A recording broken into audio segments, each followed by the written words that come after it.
આ રૂપસીના રૂપને તો જણનારી નથી ઓળખી શકી, તો તું ક્યાંથી ઓળખવાની હતી? હે,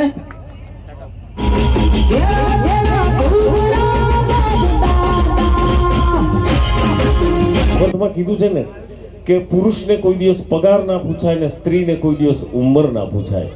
સ્ત્રીને ઉંમર એટલે નહીં પૂછવાની.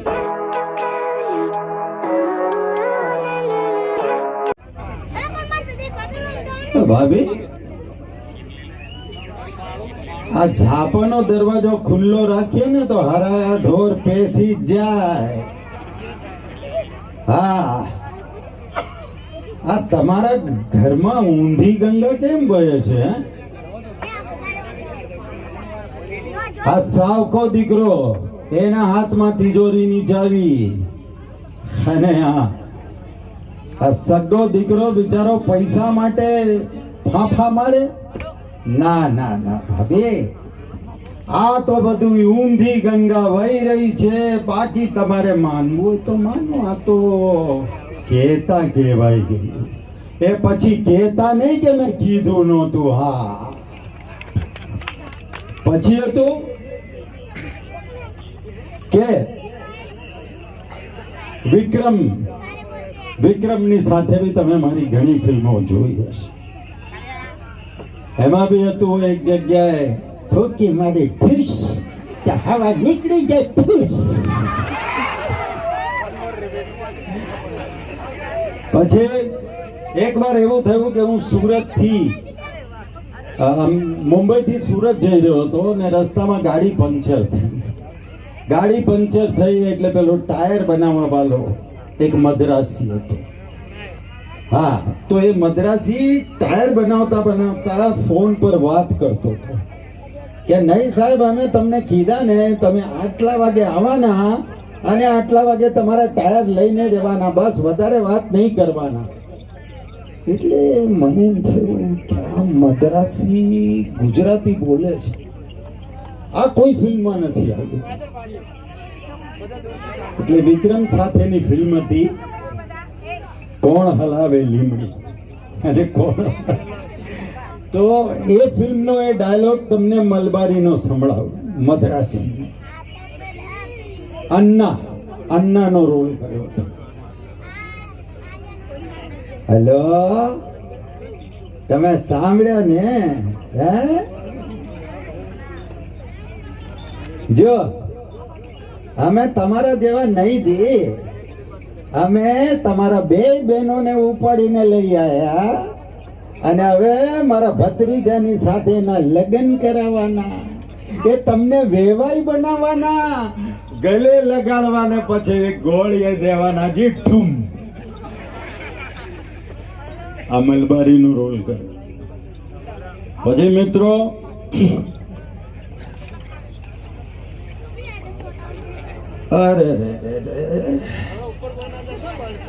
અરે મેં તો ધાર્યું તું એના કરતા પણ તું વધારે મૂર્ખ નીકળી.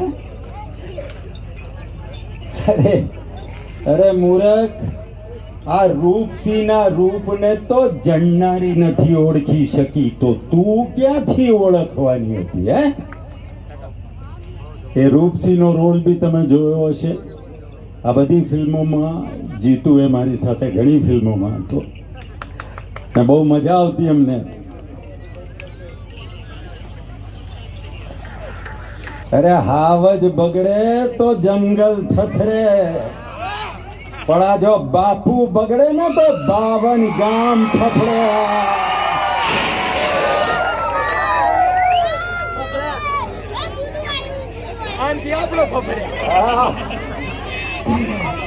અરે મિત્રો, તમને શું વાત કહું કે વિલન વગર એ લોકોની વચ્ચે આપણને એક ગીત માટે બી માઇક મળી જાય ને તો આપણને કેવો આનંદ થાય. એ ગીત ગાવા માટે આખી રાતો સાહેબ આમ અદબ વાળીને બેસી રહેવું પડતું હોય છે, પણ એની સ્ટ્રગલ એના માટે જોરદાર તાલી થઈ જાય. છોકરે ખૂબ મહેનત કરી છે ભાઈ. અને આજે પંચમહાલ જિલ્લાથી લઈને ઉત્તર ગુજરાતથી લઈને બધી જગ્યાએ સરસ મજાના શો કરે છે. મને પ્રાઉડ થાય, કારણ કે એ પણ મારા પંચમહાલની છે સર. જોરદાર તાલી થઈ જાય પારુલબેન માટે. Thank you.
બધાય ગરબામાં જોડાઈ જાવ, ફોટા કાલે પાડશું 50-50 ગ્રામ.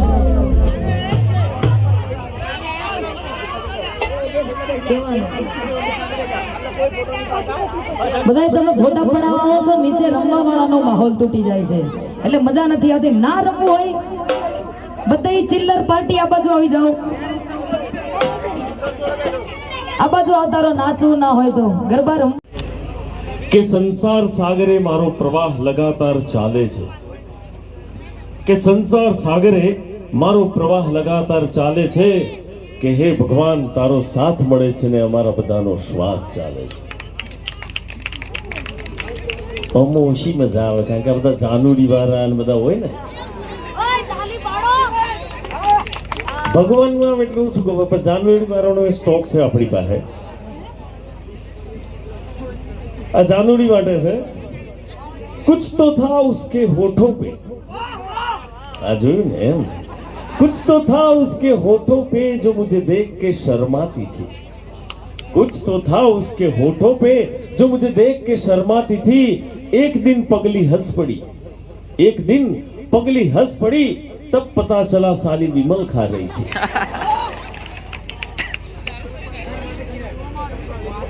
मेरे प्यार को बेवफाई का नाम दे गई, मेरे प्यार को बेवफाई का नाम दे गई, जाते जाते उसकी यादों का पैगाम दे गई. मेरे प्यार को बेवफाई का नाम दे गई, जाते जाते उसकी यादों का पैगाम दे गई.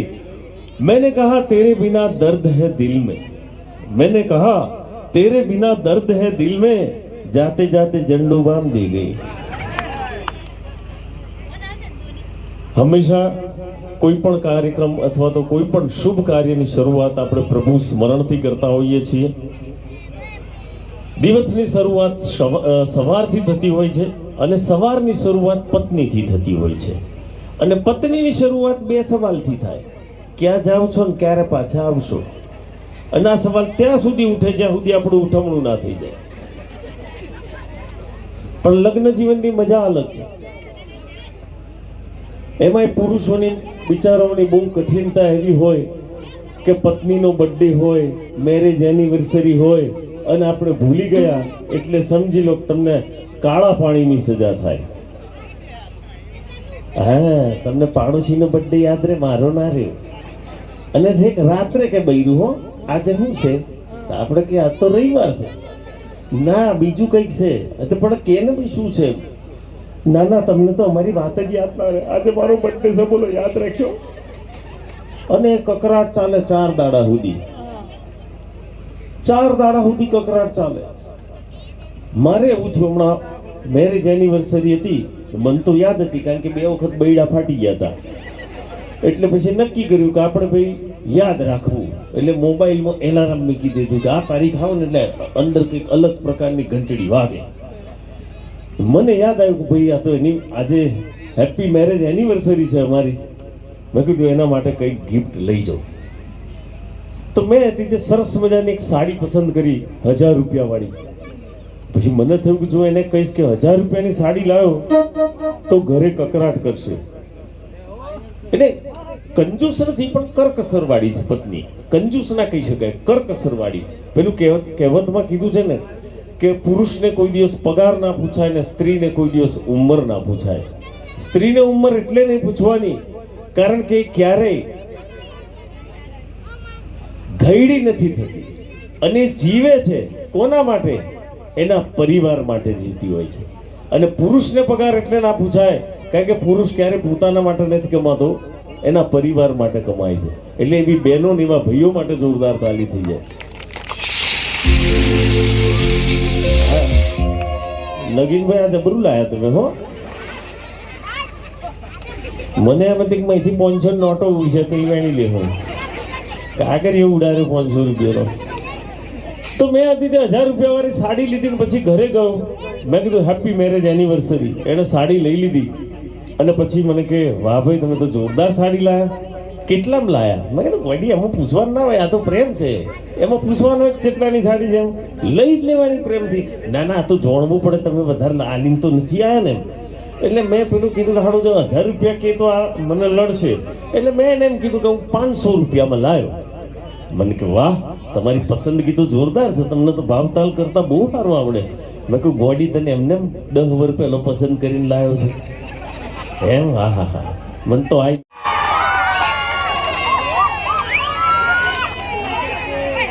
ભાઈ હું કલાકાર છું, જ્યાં હું જાઉં ત્યાં તમને જોઉં, અને જ્યાં તમે જાઓ ત્યાં મને ફિલ્મોમાં જુઓ. બરાબર છે કે નહીં? તો આજે નગીનભાઈએ મને બોલાવ્યો અહીંયા, બહુ મજા આવી મને.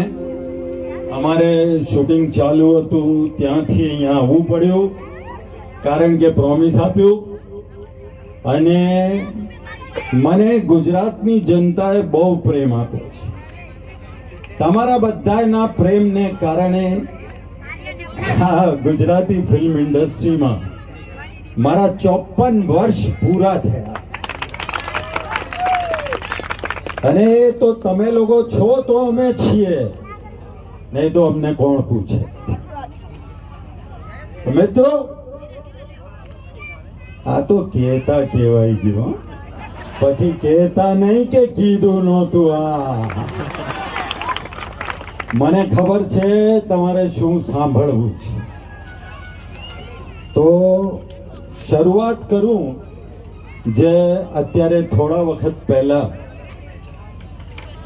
પારુલ યુનિવર્સિટી વડોદરા, ત્યાં હું ગયો હતો. અને ત્યાંના કોલેજના છોકરાઓ એ લોકોએ મને કહ્યું કે સાહેબ, પેલો માણકા વાલો જરા ડાયલોગ સંભળાવો ને. મેં કીધું માણકા વાલો એટલે? મને કે મેરું માલણ વાળો. મેં કીધું કે ભાઈ એ ફિલ્મને લગભગ 42 વર્ષ થઈ ગયા, તમે લોકો ક્યારે જોઈ? એટલે અમારે ત્યાં તો અમે ઘણી વાર જોઈએ છીએ, કારણ કે અમારા દાદા, અમારા બાપા, એ લોકોની સાથે અમે બેસીએ છીએ ને જોઈએ છીએ. તો જો તમારી ઈચ્છા હોય તો એ ડાયલોગ તમને સંભળાવું. સાંભળો. દરેક ફિલ્મમાં આ ખરાબ માણસ એટલે કે હું, એ જ્યારે જુવાનીમાં યંગ વિલનનો રોલ કરતો હતો મેરુ માલણ, ત્યારે એ સીન છે જ્યારે મેરુ માલણને મળવા જાય છે અને એનો માર્ગ રોકીને હું કહું છું, મેરુ, માલણને મળવું મેલી દે, અને જે માર્ગે આવ્યો છે એ જ માર્ગે પાછો જતો રહ્યો. અને જો ભંડો દીકરો હોય તો થા માટી, પણ આગળ વધવા પહેલા એટલું યાદ રાખજે કે આ માણકાનો ઘાતો પાણકા જેવો. અરે એક પડ્યો ને તો પાણીની માગે. હા,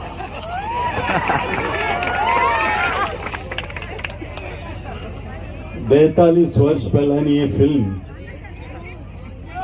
પછી એક નવો દોર આવ્યો. ઉપેન્દ્ર